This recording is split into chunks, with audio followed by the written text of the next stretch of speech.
When I was about 35 years old, I experienced something very unsettling and very strange while driving. It was the winter of 2006, and I worked for the very well-known FedEx company. My job was to deliver packages to the correct people and have them sign a paper, and on top of that, I of course had to do a lot of driving. Normally, I would work for at least 5 to 7 hours a day, but if I got lucky, I would work 4 to 5 hours. One day, I was finishing up my shift and had just delivered a package to an address. On my way back, the sky began to become dark and cloudy, and it instantly began to rain. Eventually, I came across a bridge that was about 5 miles long. I have gyrophobia, which basically means that I have fears of bridges and heights. As I'm driving across the bridge, I began to notice that no other cars or vehicles were on the bridge, which I found confusing. It was raining pretty hard, and the water below the bridge was splashing with extreme violence. Fast forward to about 5 minutes later, I'm about halfway across the bridge, when I swear to you, I saw what looked like a child standing on the edge of the bridge, as if she were planning to jump off. I stopped my truck immediately and was planning on getting out. However, she didn't jump. She stood on the edge of the bridge, putting both her arms out. At this point, I'm confused out of my mind. Why is there a little girl standing at the edge of a bridge in extreme weather? These thoughts rushed through my head. I couldn't just leave her like this, so I got out of the truck, practically running to get her. But she must have heard me coming to her, and she then turned around, faced me, and then jumped off. I cursed to myself and looked down at the water. There was no sign of her anywhere. At that point, I gave up and accepted the fact that she must have drowned from the crushing water. Now, fast forward to when I was around 40, which is 5 years later to be exact. I had quit being a trucker and was working at a local supermarket. I had made friends with one of my employees named Dan. We'd talk almost every day, and he seemed like a cool guy to hang with. One day, while we were talking over the phone, I for some reason brought up the time where I encountered that little girl on the bridge. Once I told him that, he immediately told me that he knew what I was talking about. It turns out that many years ago, a family was driving on the bridge during a storm and had crashed. The girl was the only survivor and went to the edge of the bridge to jump. That's all I heard from Dan. I'm not sure if what he told me was true, but if he's not making this up, I wouldn't be surprised. When I was 12 years old, we lived in a really old house. It was at least 200 years old, and there were rumors that it was haunted. One night, as I was lying in bed, my mother came into my room. At least I thought it was my mother. The room was dark and the only light was coming from the hallway. Instead of saying goodnight, she started to tell me a weird and disturbing story about how a demon once came to a 12-year-old girl. She said the demon came at night, crawled up next to the girl and began growling in her left ear. She told me that the girl said a prayer over and over, and the demon eventually went away.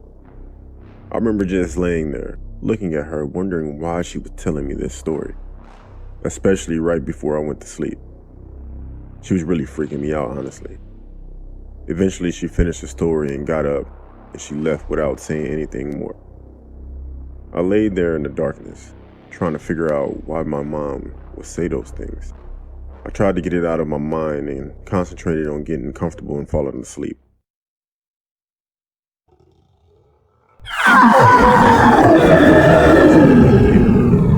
I couldn't tell if the sound was human or animal. It was a growling sound that left me terrified. I was too afraid to move. I was too afraid to breathe. I was paralyzed by fear. I wanted to scream, but I was afraid of what might have happened. At that moment, I thought of a prayer and started reciting it in my head. I was too terrified to say anything aloud. The growling continued for what felt like an eternity. Then suddenly it stopped. I lay there listening for any other sounds, but all I could hear was an eerie silence. I was awake all night until the sun came up. The next morning, I asked my mother about the story she told me.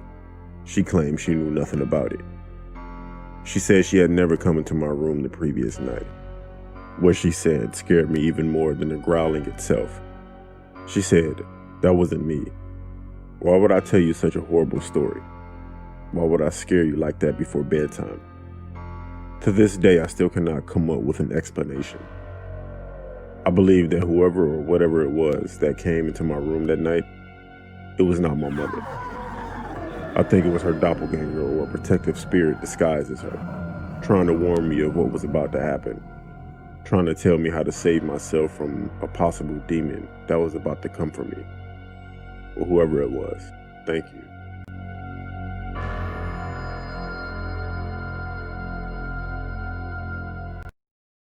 My name is Gordon.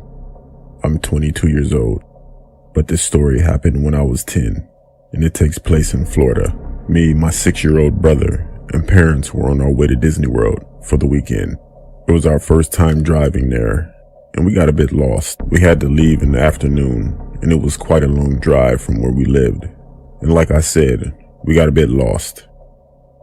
It was dark outside, and we had to drive through the country lanes, but it wasn't just dark. It was basically pitch black because there were no street lamps whatsoever.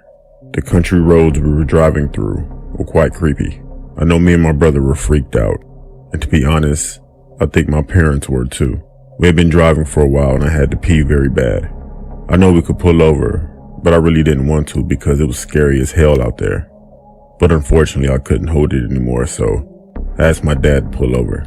I got outside and I walked over to some nearby bushes, which led into a forest. It was pretty cold outside and I was shivering. Like I said, it was pitch black, but I could see a little bit because our car's headlights were on.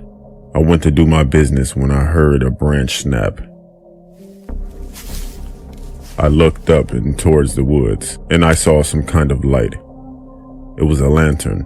I looked closer and it was floating up, and then I saw it wasn't floating. Someone was picking it up, and the lantern light revealed a face I would never forget. It was a man who looked to be in his late 40s. He had gray beard, and he was smiling with his eyes wide open. He had crooked yellow teeth. I stood there in shock with tears in my eyes. He then motioned with his finger for me to come toward him. I pulled up my pants and ran back to my car. My mom said to me, "Are you okay, sweetie?" I just smiled and said yeah, and we continued driving. I didn't say anything to anyone about what I saw, and I still had to pee, but what was on my mind was that man I just saw. We finally arrived and I was able to use the bathroom. Me and my brother were, and still are close, so that night while we were laying in our beds, I told him what I saw, and to my surprise he didn't seem that freaked out when I told him. He looked down with a worried look on his face. Then he told me something he saw in the car while we were pulled over. He was looking outside of his window, which were farm fields. He said he saw what looked to be a family of 4 standing in the middle of a field, who were also holding lanterns. He then asked our mom who were those people, and her response was, "What people? There's no one out there." And at that point, that's when I got back in the car. That night, and many nights after, me and my brother have discussed what we saw, and we didn't know if it was real or not, or our imagination. I personally still believe to this day what I saw was real. This story still haunts me and gives me chills every time I think of it. What do you think? My name is Steph, and I recently went out drinking one night with some of my co-workers to celebrate a promotion. At around 2 a.m., I decided to call it a night and phone for a taxi. I got in and I told the guy my address and he started driving. I was pretty drunk after the night out, and I actually passed out in the back seat of the taxi. I'm not sure how long I was out, but when I woke up, I looked out the window and we were driving way out into the countryside. I must have been out for a while to get this far. I said to the driver, "Where are we?" I didn't get a reply, not even a glance at me through the rearview mirror.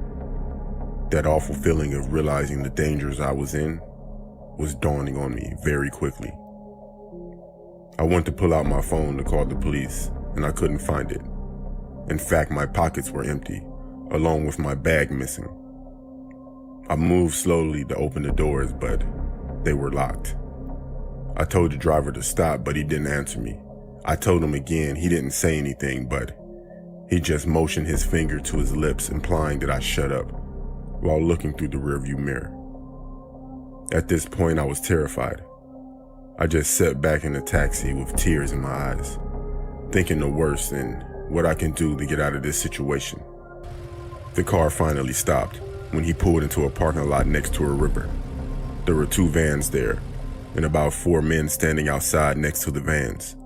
The taxi driver got out and went to speak to the men. I couldn't hear what they were saying, and what I could hear I didn't understand as it was another language. One of the men then opened the van doors, and I could see about maybe 3 women tied up and gagged crying. I started to tighten my Adidas up because I knew I was going to haul ass when I got the chance. I started breathing very fast, and I could feel my adrenaline kicking in. I kept trying to open and kick the doors, but they wouldn't budge. The men didn't notice this and walked over towards the car. They grabbed me and threw me on the ground. They then dragged me along the ground towards the vans and tried to force me in there with the other girls. I was kicking and screaming, trying to get out of the men's grip.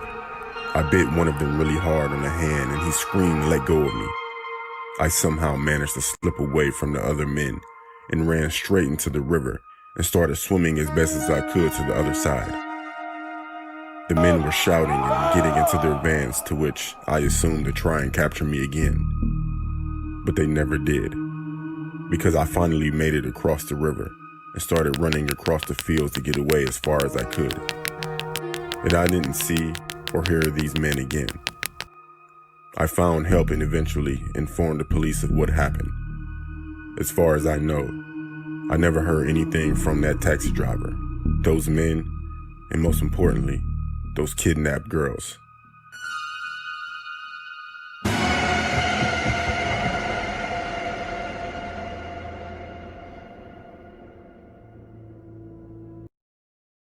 My Men in Black encounter happened in 2004, and it was something that I'll never forget.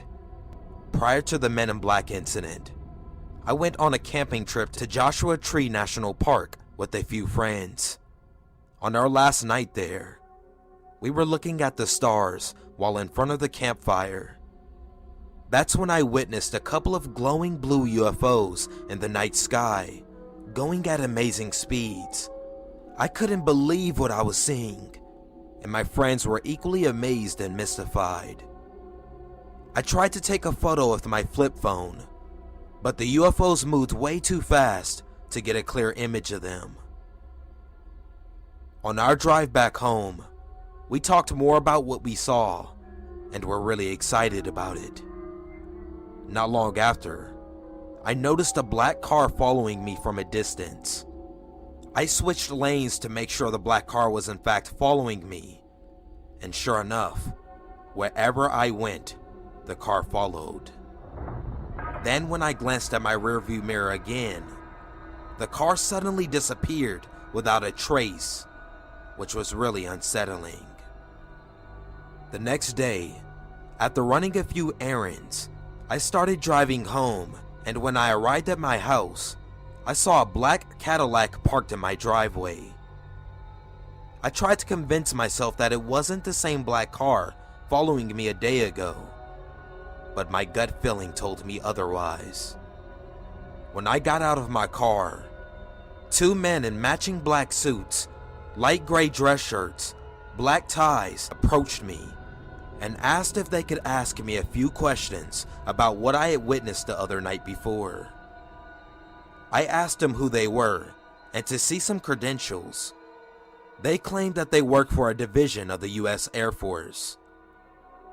Their appearance looked what I can only describe as plastic and expressionless, and they both had a pale olive skin tone. They spoke in a raspy, monotone voice, and their speech was very precise, sounding almost synthetic. They also had a very cold and intense gaze. Some of the questions they asked were, "Can you describe what you saw that night? What do you think you saw? Did you take any photos of what you witnessed? Were there others who might have had recording devices or cameras? Do you know if anyone recorded the incident? Have you spoken about this incident with anyone else who wasn't present with you that night? Did you find any unusual debris at the location you were that night? Would you be withholding any important information from us? Of course, I didn't answer most of their questions honestly, and I did withhold a lot of information as to what I saw and who I was with. They ended their question by strongly advising me to refrain from talking about what I witnessed with anyone and to forget the incident ever happened. They also strongly implied that they would be keeping an eye on me in case I decided to ignore their demands. After the encounter, I had this constant ominous feeling for a while and always looked over my shoulder wherever I went. I don't know who these men were or how they had knowledge of what I saw that night, but I believe they were the Man in Black. Since that encounter, I've been really hesitant and careful about who I share my experience with, but I finally decided to share it here. Do you think these were Men in Black?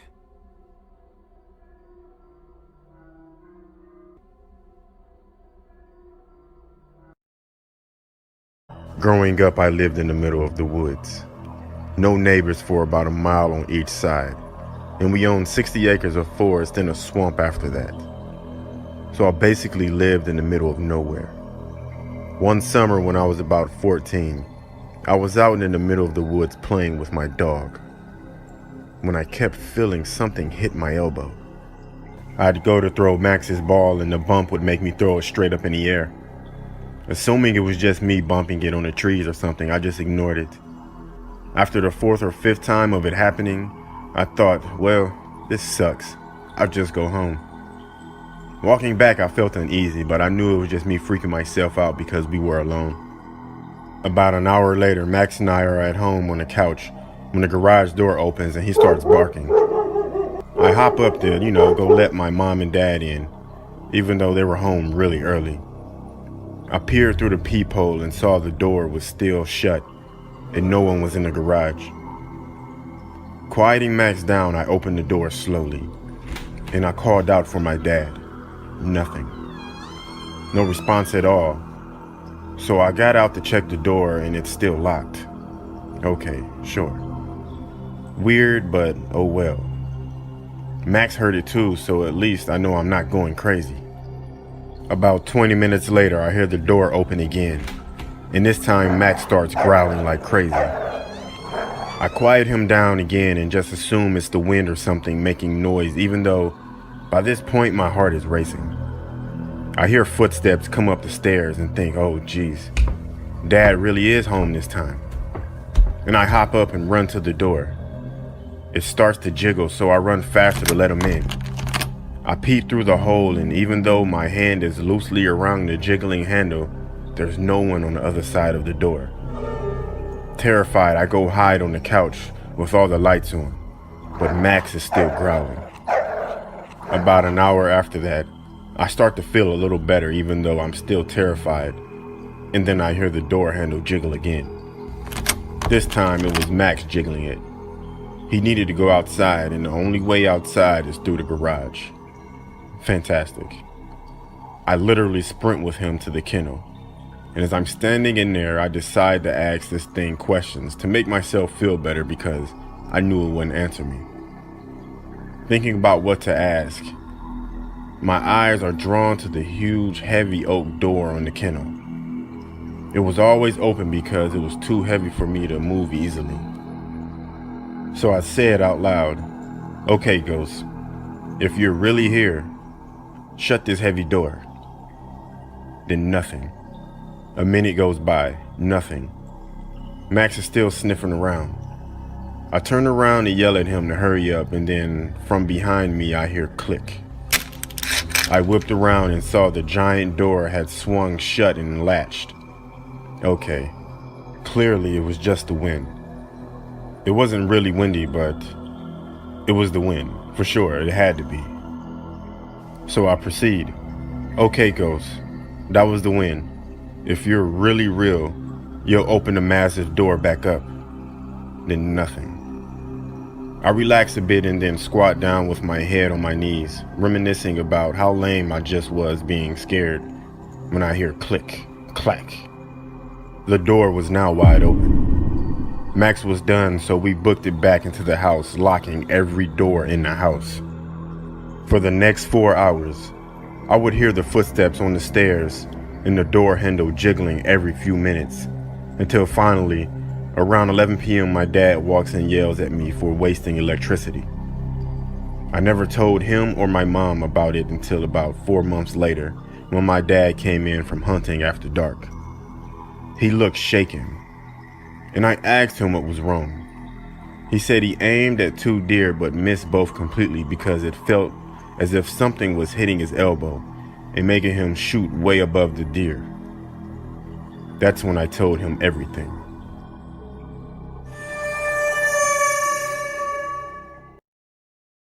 This story is about a writer whose name was Peter.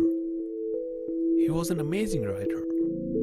So one day he came to the beautiful hut in the jungle to work on his next novel. And he started working on a laptop for his next project. While he was working, he heard some noise like somebody's calling his name. Peter. But he annoyed this thing because he thought this can be the imagination of his own mind because he was too much stressed from last many days. It was just the difference of 5 minutes later, he heard the voice again. Peter. And again. Peter. What the hell is going on? He was so clearly able to listen the voice. So he wanted to stand up and have a look to the window like where this voice is coming from. He saw there is an old house not far from his hut and there's a small boy standing in the window of that old house. And then later he started waving to Peter. Peter had no idea what to do, so he waved back to him and staring. What the hell is going on? Later, he came back to the work. And after finishing everything, he went to the sleep. And while he was taking beautiful dreams in the night, he heard the voice again. Peter. Peter. Now he was extremely scared. So he came to the door and have a look what's going on. He saw the small boy, the same boy, he's standing out of the door. And he's trying to say something. Peter, teach me to swim. Peter has no idea about it, so he said, "No, it's middle of night. Go home, back your home." Boy get angry mood on this and ran back to the same old house. Now Peter was extremely confused, like how this boy knows his name, and so he was not able to get sleep too. So the next morning he thought he'll go to the same house and ask to his parents about it. So next morning he went into the same house and knocking the door, and after some time waiting, he saw a lady came out of the house. "Listen, madam, yesterday in the middle of night, your boy was out of your house. Don't you take care about it?" The lady was confused and shocked to listen that. And then she get angry on Peter, and then start weeping. "My boy was sink in the water 20 years before, and you're making fun of it? Go away." After having this conversation, the lady went back to the house and Peter was confused and standing there while what's going on, and he was no more able to sleep. So the next day while he was working on his laptop, he thought to take a break from the work and go to the water and have a peaceful swimming. He took a depth breath, and so nice. It was so amazing and so peaceful environment surrounding him. I think it was not enough for now. He heard the voice again. Peter. Wait, what? He never knew the boy coming under the water and was looking extremely horrible.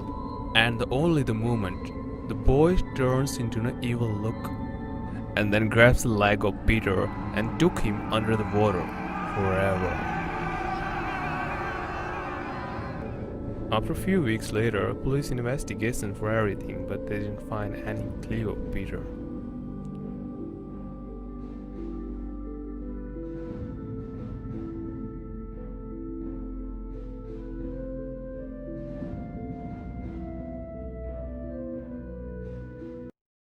Few days before, there is a dangerous virus growing in China, the virus named with coronavirus. It is estimated that 2,700 people are infected from this virus, and over 80 people are died because of this virus. The virus is rapidly growing in Asia.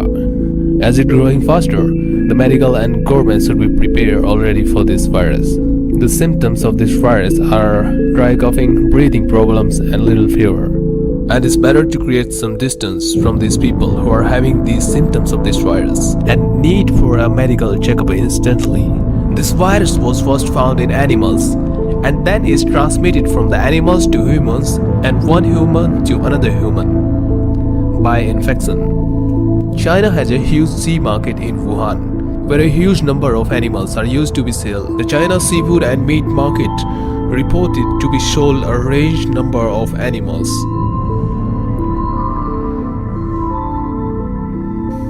The including animals are reported peacocks, koalas, Chinese giant salamander, masked palm civet, and bamboo roots.